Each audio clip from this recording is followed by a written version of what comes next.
Welcome to Daily Truths with Dave Ahlman. Good morning, everybody. The disciples had a tough task. As we've been talking about the last few days, Jesus had equipped the disciples to go out into the world and testify the grace of God. Remember, he said, don't take anything with you.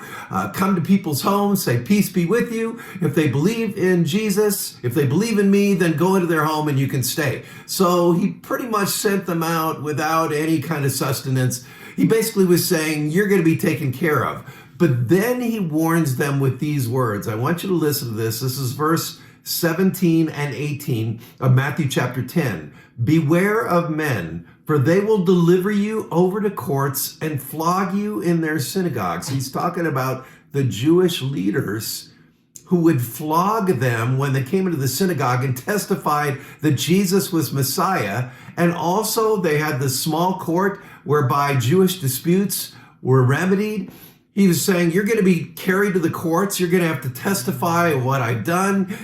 People are going to be really upset that you're doing that. They're going to flog you as a result of that. And flogging, as you know, they could beat someone with a ragged whip that had jagged metal edges in it up to 40 times. And if you've seen The Passion of the Christ, you know that flogging was not pleasant.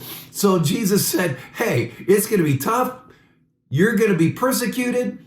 And then he says, when you go to Gentile officials, to kings and governors, this is what's going to happen. Listen to this. This is verse 18. And you will be dragged before governors and kings for my sake to bear witness before them and the Gentiles. In other words, you're going to testify of me. And the reason I'm going to allow you to go into those situations where you're testifying before kings, where you're testifying before governors, the reason I'm sending you there is so that you can be bold in testifying for me. Now, what were they facing? They were facing not only flogging, but possible death. In other words, he was basically saying, if you talk about me in front of those guys, you might die. Now, when the disciples heard this, did you notice nobody said, okay, we're out of here. We're stepping out of this one. We're not up for this task. Okay, I'm going to go back to fishing. No, none of them said that. They had great boldness and courage. When you look at Acts chapter 4, and we talked about this a few weeks ago, I mean, they had such boldness and courage to testify of the grace of God, even though they were risking death.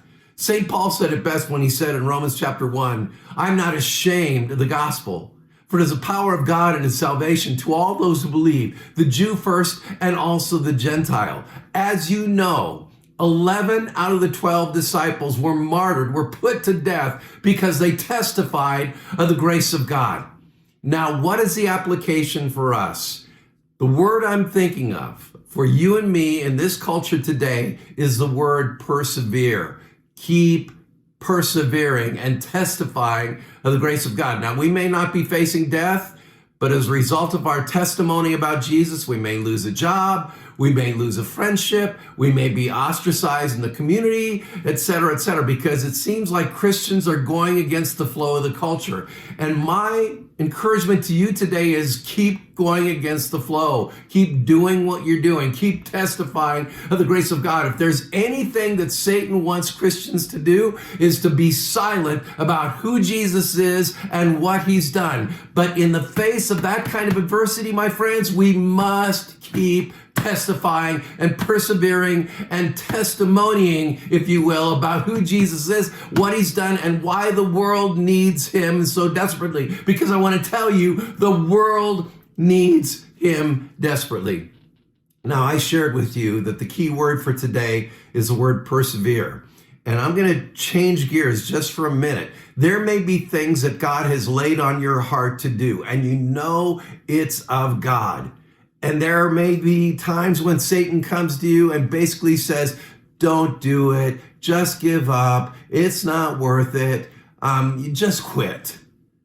Whatever it is that God has laid upon your heart, if you're convinced it's of God, and I don't know what it is in your life, I have no idea what's going on in your life, but if you're convinced that what God has laid upon your heart, you must do, then I want to tell you, persevere. You're going to come against quitting points, but we find out many times that quitting points, when we feel like quitting, are not made of brick. They're made of tissue paper.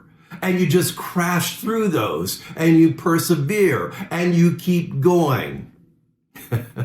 I shared a few months ago that when I ran cross country, I had a coach. He was from Minnesota and he had a Minnesota brogue. And when I felt like quitting in practice or in a race, he'd say, keep running, Ahlman, keep going. That's basically what Jesus told the disciples. You're going to face persecution. It's going to be tough, but keep going, keep testifying. Same thing can be said of us. Keep going, keep testifying. But if there's something that God has laid upon your heart, and you know it's of God, and sometimes you feel like quitting, may I encourage you to keep going. And you'll find out that the quitting point is not very strong. It's not very adversarial. Greater is he, namely Jesus, that lives within us, than he, namely Satan, who's in the world. Crash through that quitting point. It's made of tissue paper, not brick. Be a man or a woman of perseverance, just like the disciples. And that is today's Daily Truth. Have a great day in Jesus Christ. Thank you for tuning in to Daily Truths with Dave Ahlman. If this ministry is blessing you, please consider supporting us by sharing this channel with a friend. You can also like, comment, subscribe, or leave a review. This helps us tremendously. Come back tomorrow for your next Daily Truth.